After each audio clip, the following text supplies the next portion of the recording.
savez sans doute, l'ancien président américain Barack Obama vient de sortir le premier tome de ses mémoires.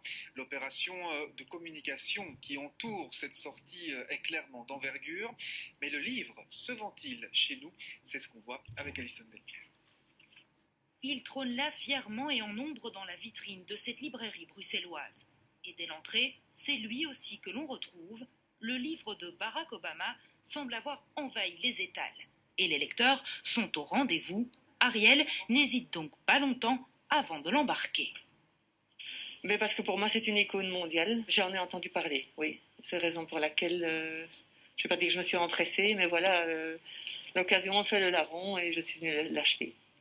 Hugues, lui, l'a acheté dès le lendemain de la sortie. Il ne l'a pas encore terminé, mais ne regrette pas son achat. J'ai lu le premier chapitre.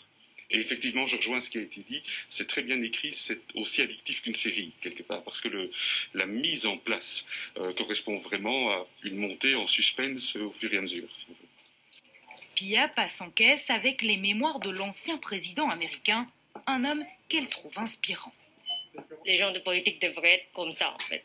Ils pensent vraiment à l'humanité, je trouve. Les clients se précipitent depuis plusieurs jours. Ce livre est clairement le succès du moment.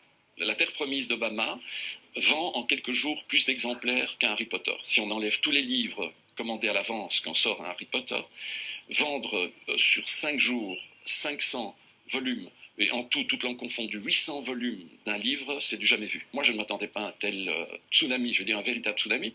Pour les libraires, entre le contexte sanitaire et la concurrence du web, cette sortie a un impact énorme. On n'a pas à dire il est bien, il n'est pas bien. C'est un achat impulsif, les gens viennent, poum, et puis ils continuent leur tour, ils rajoutent. Donc c'est une aubaine pour nous, libraires, marchands de livres, qui avons besoin de vendre et de vendre et de vendre pour l'instant. Can she see me yet? I can. This is pretty cool technology you got here.